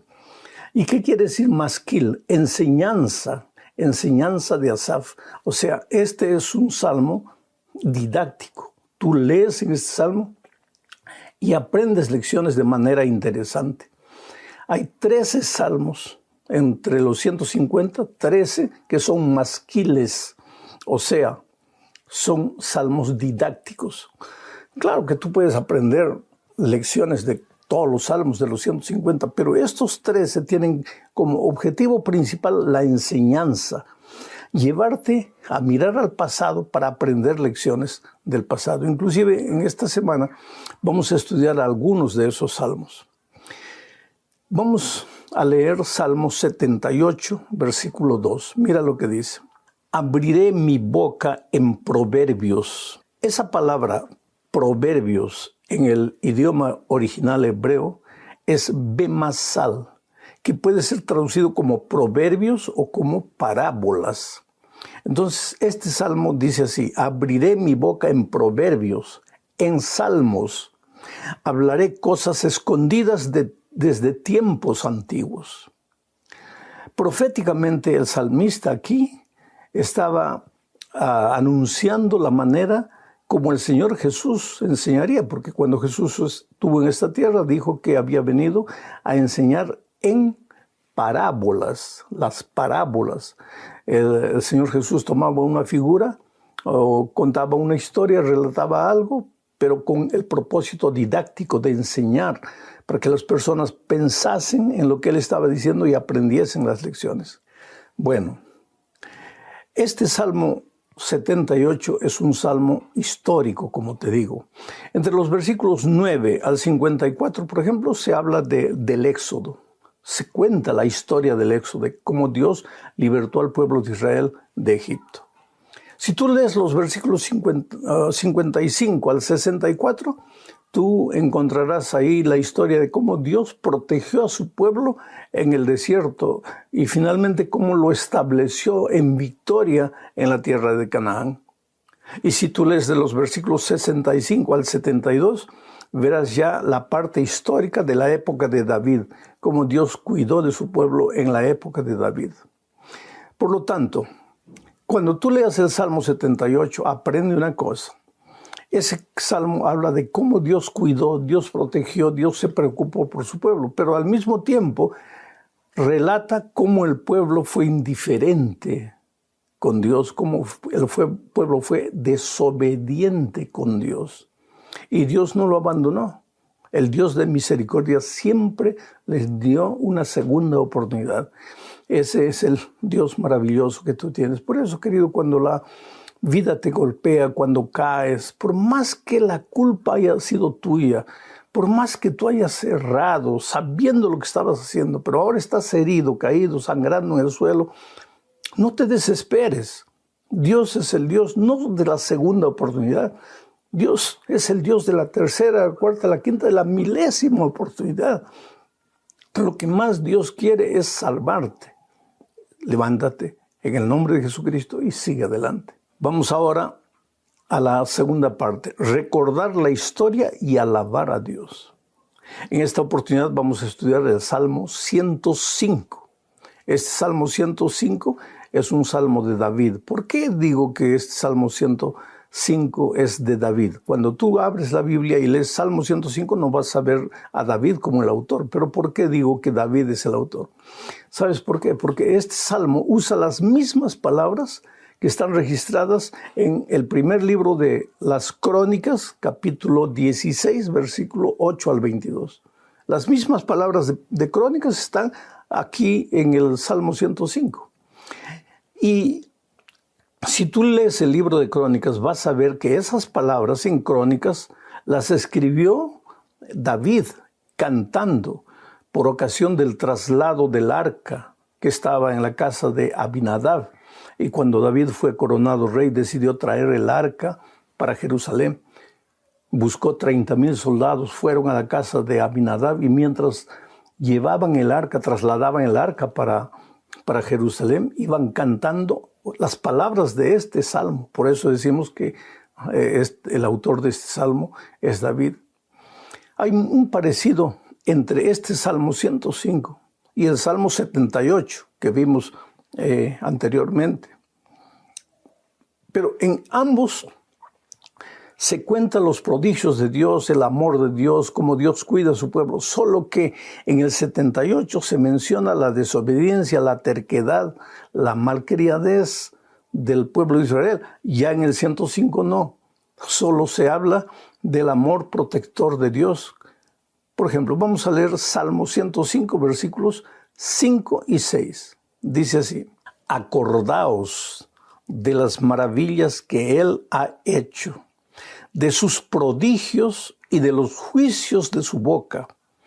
Oh vosotros, descendencia de Abraham su siervo, hijos de Jacob sus elegidos. Es interesante. David empieza diciendo, acordaos, acuérdate. Tú solo te puedes acordar de lo que pasó. O sea, David está llevando la atención del pueblo al pasado. ¿Y de qué va a hablar aquí? De las maravillas de Dios, del amor, de cómo Dios cuidó y protegió a su pueblo. Y menciona en este salmo a David, a Jacob, a Isaac. ¿Por qué? Porque Dios hizo un pacto con Abraham. Menciona a Abraham, Jacob, Isaac. ¿Por qué? Porque Dios hizo un pacto con Abraham de que sería fiel a él. Sal de tu tierra, de tu parentela, a la tierra que yo te mostraré. Y por donde vayas serás una bendición. Y aquellos que te bendijeren, yo los bendeciré. Ese pacto Dios cumplió con Abraham. Dios renovó ese pacto para Jacob, para Isaac.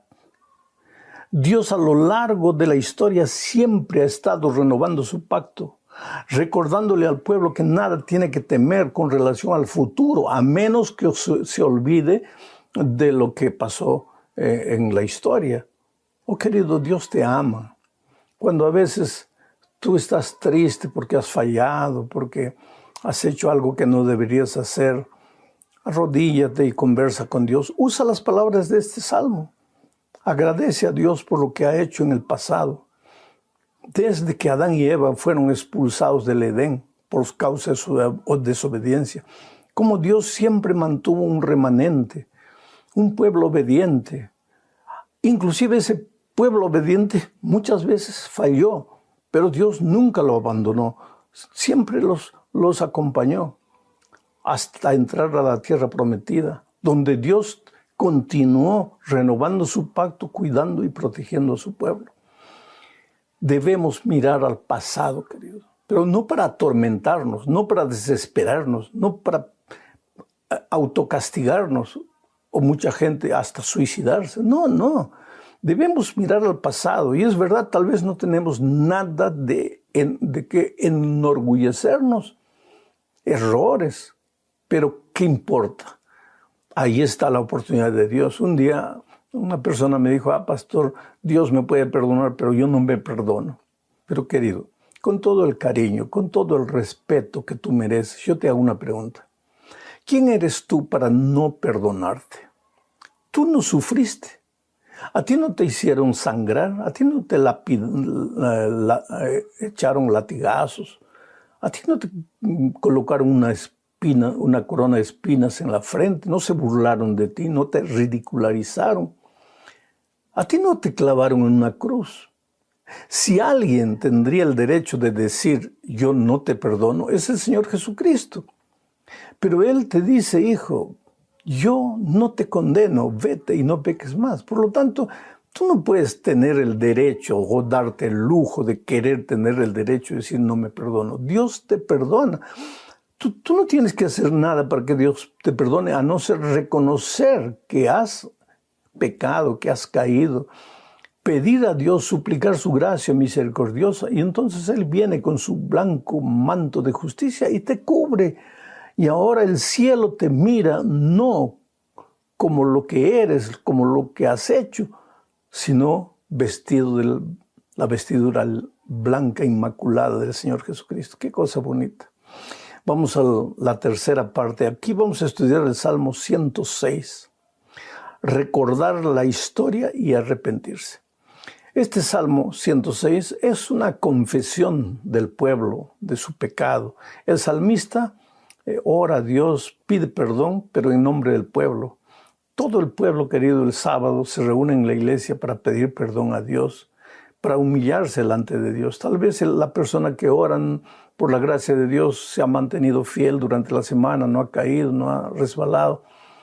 Pero en la multitud, en la iglesia, hay personas que han caído. Entonces, cuando tú vas al frente y dices, Señor, perdónanos nuestros pecados, nuestra desobediencia, nuestra terquedad, si hemos ido a un lugar que no deberíamos haber ido, si hemos hecho algo que no deberíamos haber hecho, no es porque la persona que está orando hizo o no hizo, sino que está orando en nombre del cuerpo, de la iglesia, de los miembros, de los otros miembros que están ahí, muchos de ellos sufriendo porque han sido heridos por los dardos del enemigo.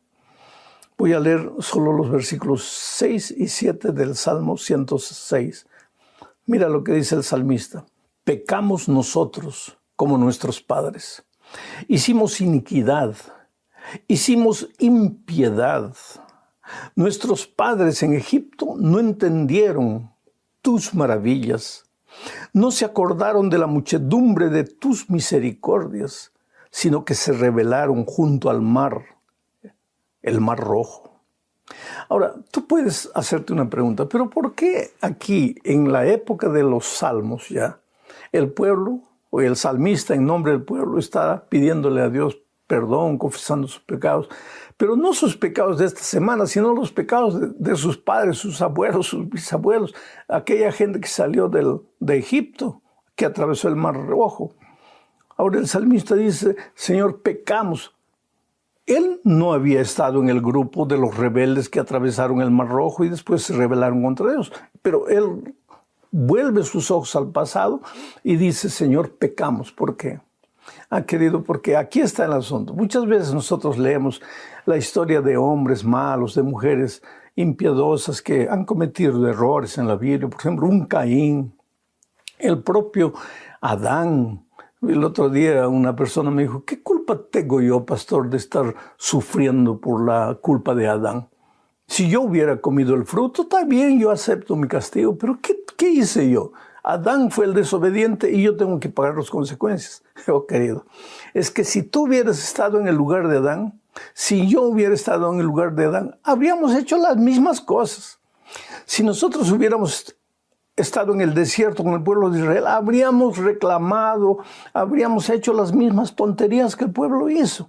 Es por eso que en el tiempo de los salmistas, el salmista dice, Señor, pecamos, y se refiere a los pecados del pasado.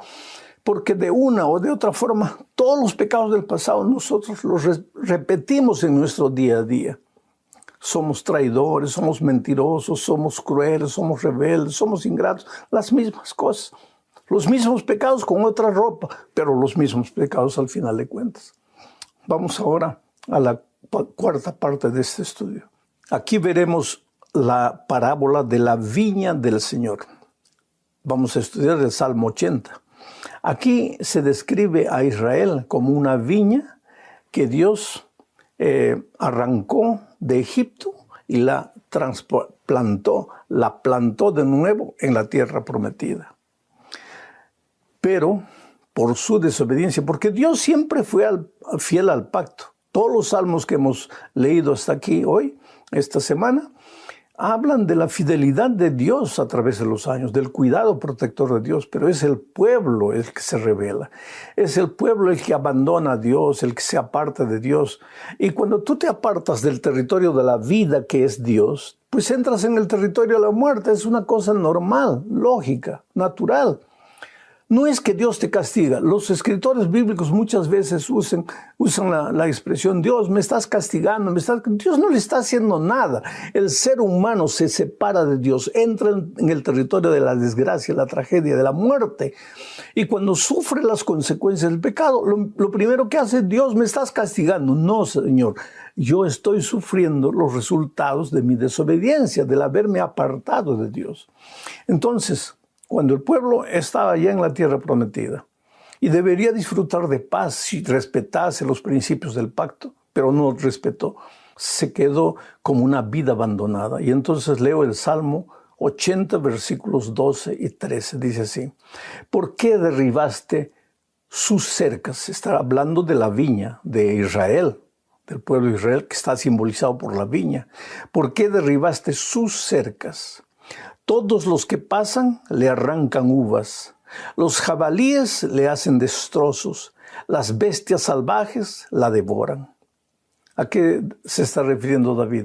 Es que cada vez que el pueblo de Dios se apartaba de Dios, venía el enemigo. Y como lo encontraba al pueblo sin protección, pues abusaba del pueblo, explotaba. Recuérdate en la época de Sansón. Dios levantó a Sansón porque el pueblo filisteo venía, el pueblo de Israel plantaba, cosechaba. Cuando ya estaba la cosecha lista, venían los filisteos, se llevaban todo. Y aquí el salmista usa la figura, todos los que pasan le arrancan uvas, los jabalíes le hacen destrozo, las bestias salvajes la devoran. Ese era el pueblo de Israel en la tierra prometida, donde debería disfrutar de las bendiciones de Dios.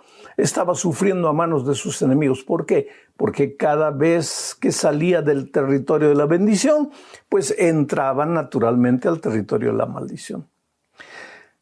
El estudio es largo. Revisa tu lección, estudia, lee los salmos, medita, reflexiona. Pero vamos a terminar hablando de la supremacía del Señor en la historia. Y aquí vamos a leer unos versículos del Salmo 135. Dios aquí convoca a alabar a su pueblo, a alabar a Dios, al reconocer cómo Dios lo ha protegido en el pasado.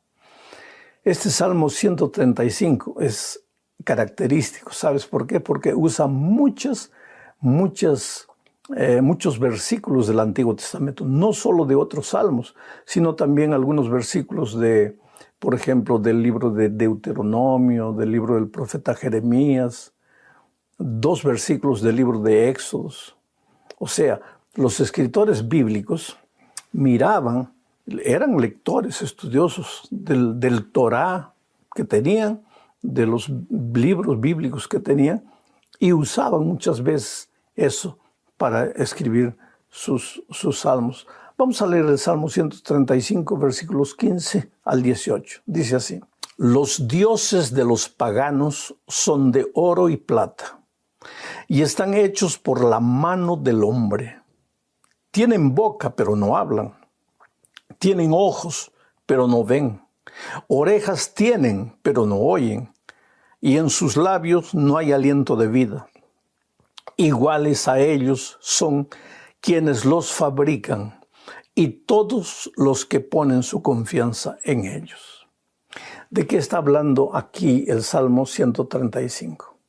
Hola, si Dios te protegió en el pasado, te cuidó, si te tomó de la mano como un niño, si te trajo, si te arrancó de la tierra de pecado de Egipto y te trasplantó para una tierra nueva, para una vida nueva, pues aprende a caminar con Dios, no te apartes de Él. Pero ¿qué pasa? El pueblo de Israel en la tierra prometida se contagia de la filosofía, de la religión de las naciones paganas y empieza a fabricar ídolos de madera que no oyen, que no ven. Y entonces el salmista dice, los que fabrican esos ídolos son como los propios ídolos, que no ven, no hablan, no hacen, no sirven para nada, no tienen sentido en la vida.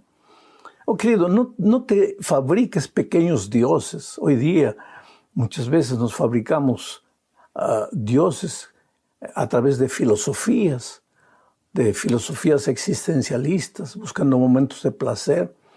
El propio Internet hoy día puede transformarse en un pequeño dios al que adoras sin darte cuenta. ¿Qué aprendemos? Mira el pasado, mira el dolor, mira las lágrimas de la gente del pasado. Y no digas, yo no haría la misma cosa. Lo harías porque lo haces, yo, tú, lo hacemos todos los días. Pero debemos mirar al pasado para evitar cometer hoy día los errores. Si ellos sufrieron, ¿para qué vamos a continuar sufriendo nosotros? Acepta el amor de Dios y acepta las lecciones que Dios quiere enseñarte. Que Dios te bendiga ricamente. Un abrazo.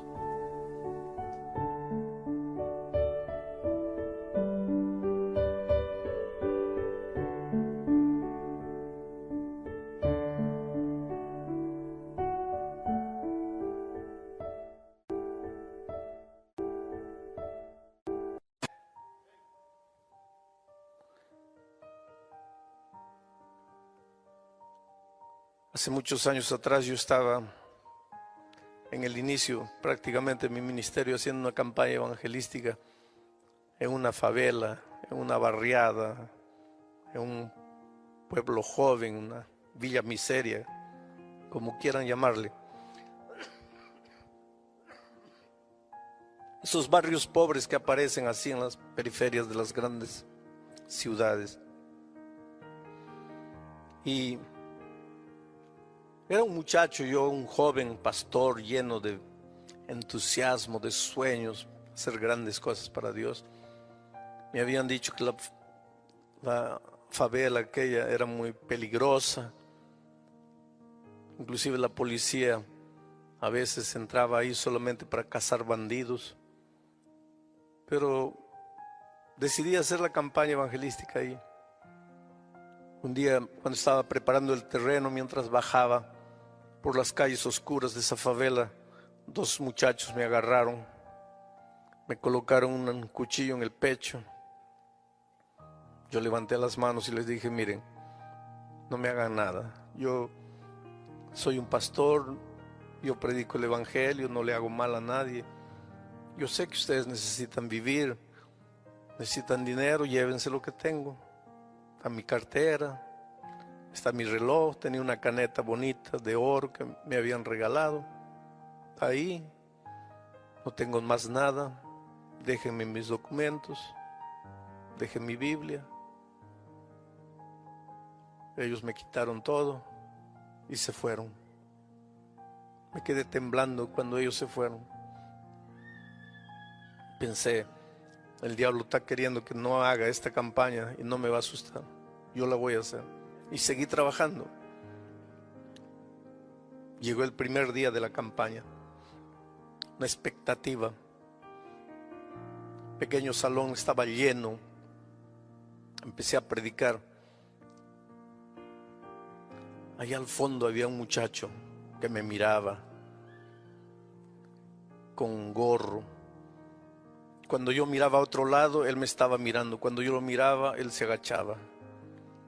Cuando yo miraba a otro lado, yo sabía que él me estaba mirando. Yo lo miraba, él se agachaba. Por ese detalle, el rostro de él quedó marcado en mi mente. La segunda noche no apareció. La tercera noche no apareció más. Pero la primera noche, las chicas bonitas, recepcionistas, habían tomado los nombres. Y yo empecé a visitar las casas de las personas. Y fue así que llegué a la casa de este muchacho. Cuando lo vi, él estaba ahí sin ropa, sin camisa. Se escondió. La madre salió. Pregunté, vine a visitar a Jorge Roberto. ¿Quién es usted? Soy su amigo. Él no tiene amigos. No, pero yo soy su amigo. Inclusive él me dio su dirección. Él no está. Le dije, sí está, yo lo acabo de ver. Dígale que venga, quiero hablar con él. Él salió, su cuerpo lleno de cicatrices, tatuajes, mal encarado. Me miró así, dice, ¿qué quieres? Dije, mira, tú estuviste la primera noche y no volviste más. Y yo vine a visitarte. ¿No te gustó la reunión de la primera noche? ¿Por qué no volviste? Él me dijo, tú sabes por qué no volví. Le dije, ¿por qué? Tú sabes lo que estoy diciendo. No te entiendo. Me dice, tú me reconociste.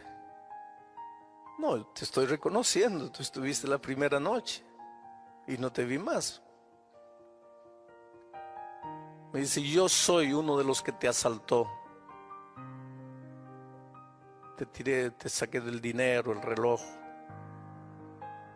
Le dije, mira, tú eres uno de esos. La noche que me asaltaste estaba oscuro, no te vi. Pero ya que me estás confesando, ¿dónde está mi dinero? Me dice, no, no tengo más nada. Le dije, pero me tienes que pagar. Sí, pero yo no tengo nada. Entonces vamos a hacer una cosa. Si tú vuelves todas las noches a las reuniones, en esos tiempos hacíamos campañas de 90 noches sin parar. Eran otros tiempos. Los pastores de edad aquí deben recordar esos tiempos de evangelismo grande, ¿no? Y que si no pierdes una noche, la deuda está pagada. Ahora, si tú no vas, tienes que pagarme. Fue así que él comenzó a aparecer. Todas las noches aparecía, se sentaba ahí atrás, se levantaba así como para certificarse que yo lo había visto, como diciendo, mira, estoy pagando aquí. Antes de terminar la reunión se iba. Él aparecía en la mitad de la reunión, quedaba 2, 3 minutos, se iba. Ustedes saben que esa gente respeta mucho su palabra. Es admirable como ellos tienen un código de honra que es admirable. Pero una noche yo estaba predicando el tema de la conversión y parece que eso le interesó y él se quedó. Y durante el mensaje lo vi temblar y lo vi llorar.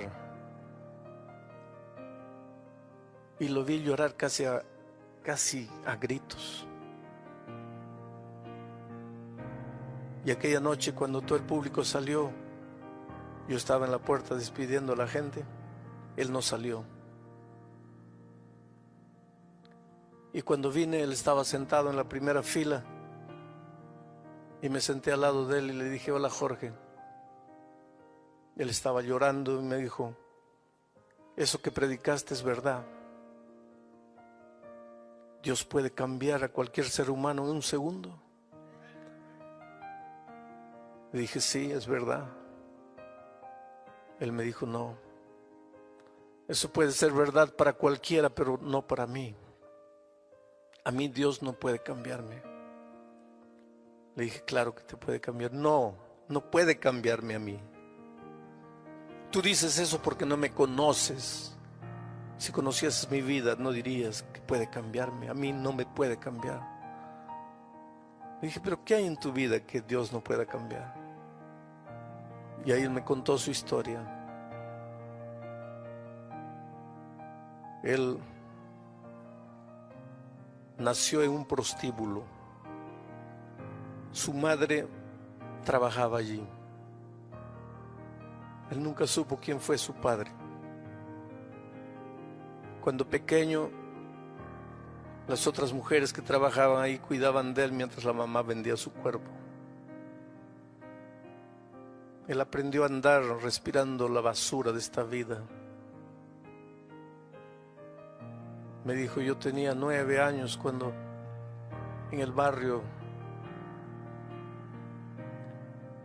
todos, yo siempre le preguntaba a mi mamá: ¿quién es mi papá? Ella decía que no sabía.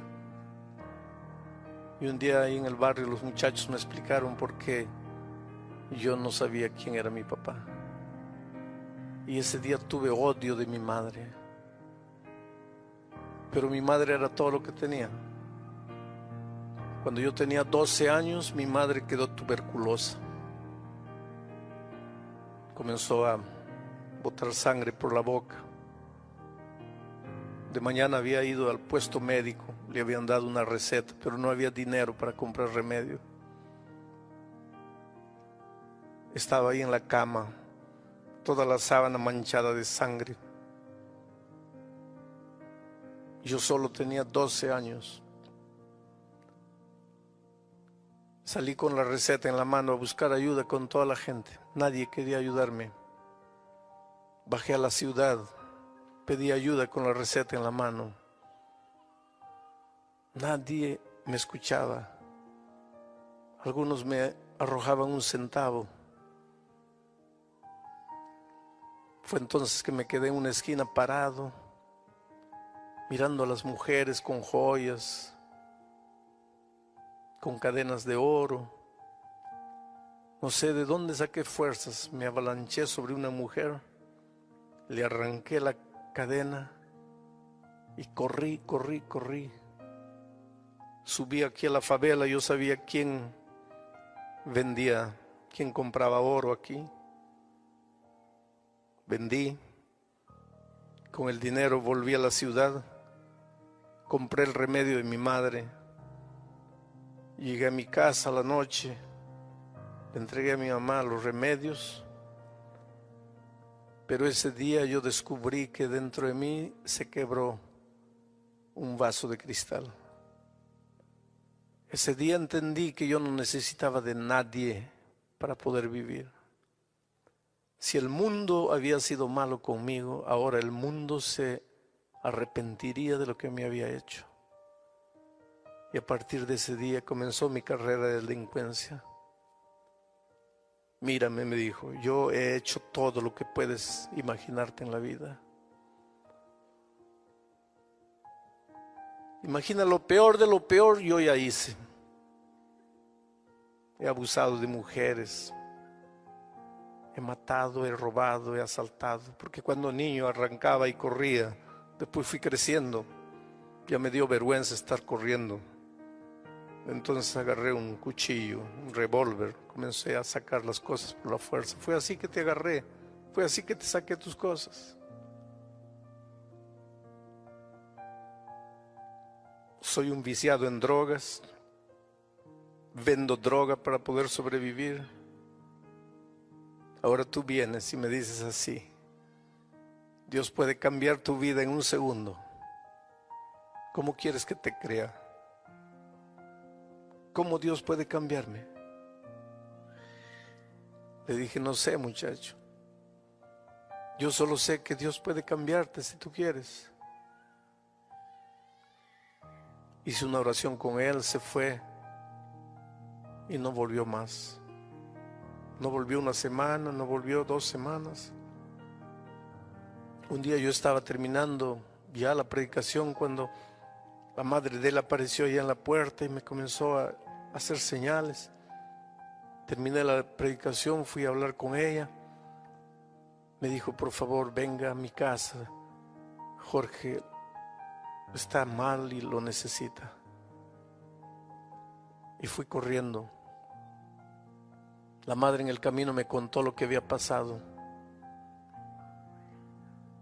Esa tarde Jorge llegó a la casa y empezó a andar como un león enjaulado dentro de la sala de un lado para otro. Y decía así: quiero droga, necesito droga, pero no puedo usarla más, porque Jesús cambió mi vida. Pero a medida que el tiempo pasaba, el deseo de la droga iba aumentando. Y él andaba enloquecido dentro de la sala, golpeando con los puños la pared. Y en una de esas dio un cabezazo en la pared y se abrió una herida y la sangre comenzó a salir. Y la madre le dijo, hijo, pero si necesitas droga, anda, busca, pero no te revientes. Y él le dio un golpe a la madre y la tiró al suelo. Y después, cuando vio a la madre en el suelo, se dio cuenta de lo que había hecho y la recogió. Y le dijo, mamita, perdóname, pero es que estoy loco. Necesito droga, pero no puedo usar más, porque Jesús ya cambió mi vida. Y entonces le dijo, mamá, amárrame con la cuerda aquí al poste de la cama, amárrame, porque si tú no me amarras yo voy a buscar droga y yo no quiero más, porque Jesús cambió mi vida. La madre lo amarró y le dijo, ahora anda a la iglesia, el pastor debe estar ahí, llámalo. Y yo llegué. Cuando lo vi, él me gritó, me insultó. Después se calmó, lo desaté. Temblaba, estaba amarillo, sudaba. Temblaba horriblemente. Me miró y me dijo, ¿será que voy a lograrlo? Le dije, claro, Jesús ha cambiado tu vida. Lo vas a lograr. Fue ahí que empezó la grande lucha de este muchacho. Todas las noches aparecía. Cuando no aparecía yo sabía que se había drogado. Un viernes de noche me acuerdo. Él no apareció, yo fui a buscarlo a la casa. La madre me dijo, no ha aparecido. Toda la noche anterior, no ha aparecido todo el día. Debe haber vuelto a las drogas. Yo sabía dónde lo encontraría. Fui allá, un antro de perdición. En medio del humo, del cigarro, de aquel ambiente sórdido, me reconoció. y me dijo, mira, ándate, vete, no pierdas el tiempo conmigo, yo estoy perdido, yo no puedo más, para mí acabó. Le dije, no acabó. Me dijo, ¿qué haces aquí? Tú eres un pastor, ¿qué haces en este lugar? Le dije, estoy haciendo lo que Jesús haría. Jesús lo dejó todo allá y vino aquí, por mí y por ti. Yo estoy aquí para ayudarte. Él lloraba, se arrodillaba, le pedía a Dios. Aparecía una semana en la iglesia, después desaparecía, volvía. Pero te digo una cosa, querido, y escúchame bien lo que te voy a decir. No hay nada debajo del cielo. No hay nada y no hay nadie que te pueda obligar a hacer algo que tú no quieres cuando Jesús ha transformado tu vida. El diablo puede tentarte, el diablo puede hacer lo que quiera, pero necesita tu consentimiento. Si tú no le das el consentimiento, él no puede. Y te digo otra cosa, no hay nada, no hay vicio, no hay nada de lo cual Dios no pueda libertarte. Si tú clamas, aquel muchacho clamó a Dios y Dios le escuchó y lo libertó completamente del pecado. Yo lo ayudé a buscar su primer empleo. Me acuerdo que era un viernes cuando él recibió su primer sueldo y ni siquiera esperó a ir a la iglesia. Él vino del trabajo directo a mi casa, trayendo su diezmo. Y me dijo así, es el primer sueldo de trabajo honesto, el primer dinero de trabajo honesto. Aquí está lo que es de Dios.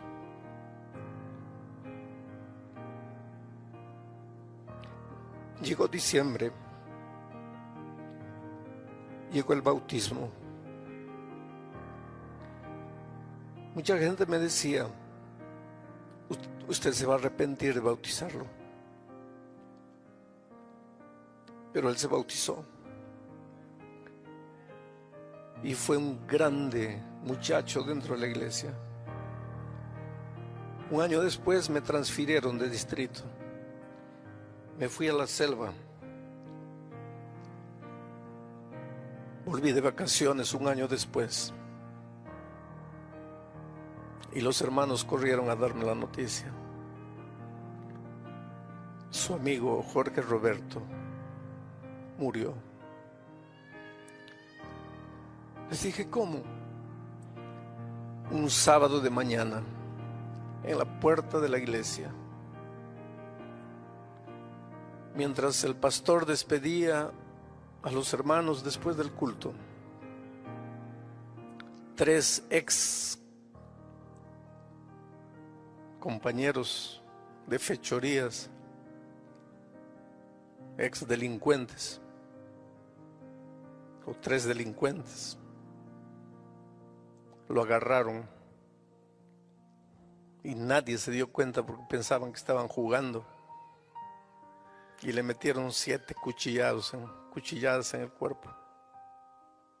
Jorge se desplomó. Los asesinos desaparecieron. Los hermanos corrieron para ayudarlo.